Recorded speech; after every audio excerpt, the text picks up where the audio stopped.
نحمده ونصلي على رسوله الكريم اما بعد. صدر محترم اور حاضرین جلسہ، آج اس مسابقتی پروگرام میں میری تقریر کا عنوان ہے فضائل مساجد. اللہ تعالیٰ مجھے صحیح بات کہنے کی اور آپ حضرات کو صحیح بات سمجھنے کی توفیق عطا فرمائے. مسجدیں اللہ کا گھر ہے، عبادت مقام ہے. مسلمان نماز پنجگانہ مسجدوں میں آ کر ادا کرتے ہیں اور اللہ کے گھر کو آباد کرتے ہیں. مسجدوں کو اہل ایمان ہی آباد کرتے ہیں، کوئی اور نہیں. محترم دوستوں، مسجدوں کو اہل ایمان ہی آباد کرتے ہیں، کوئی اور نہیں. محترم دوستوں، آپ کو معلوم ہونا چاہیے کہ دنیا کی سب سے پہلی مسجد خانہ کعبہ ہے اور دوسری مسجد مسجد اقصی ہے، اور دونوں کی تعمیری کے درمیان 40 سال کا فاصلہ ہے.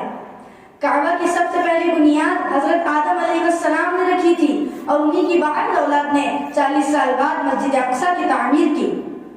حضور صلی اللہ علیہ وسلم فرماتے ہیں کہ آدمی کی نماز اپنے گھر میں ایک نماز کا ثواب رکھتی ہے اور اس کی وہی نماز محلے کی مسجد میں 25 نمازوں کا ثواب رکھتی ہے، اور وہی نماز جامع مسجد میں ادا کی جائے تو 500 نمازوں کا ثواب ملتا ہے، اور اسی نماز پر مسجد نبوی اور مسجد اقصی میں 50,000 نمازوں کا ثواب ملتا ہے.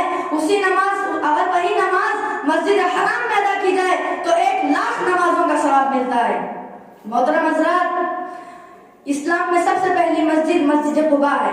اس مسجد کا قرآن مجید میں یوں ذکر آیا ہے: لَمَسْجِدٌ أُسِّسَ عَلَى التَّقْوَى مِنْ أَوَّلِ يَوْمٍ أَحَقُّ أَن تَقُومَ فِيهِ رِجَالٌ يُحِبُّونَ أَن يَتَطَهَّرُوا وَاللَّهُ يُحِبُّ الْمُتَطَهِّرِينَ.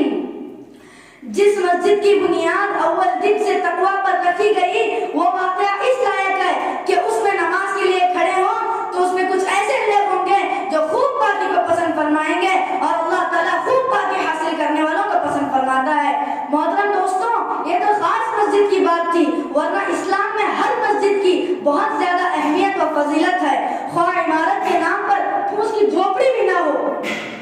مسجدوں کی آبادی ان کی عالیشان عمارتوں سے نہیں ہوتی، بلکہ اس میں نماز پڑھنے، اللہ کا ذکر کرنے اور تلاوت قرآن سے ہوتی ہے.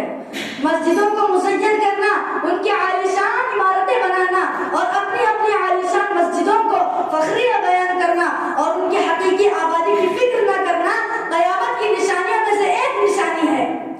آج ہمارا حال یہ ہے کہ ہم مسجدیں تو بڑی عالیشان بنا ڈالتے ہیں، مسجدوں کو حسین سے حسین کر اور خوبصورت سے خوبصورت کرنے اور ہر طرح سے آراستہ و پیراستہ کرنے میں ہر پوری کوشش سب کر دیتے ہیں، مگر لوگوں کو نماز کے لیے مسجد میں لانے کی فکر نہیں کرتے.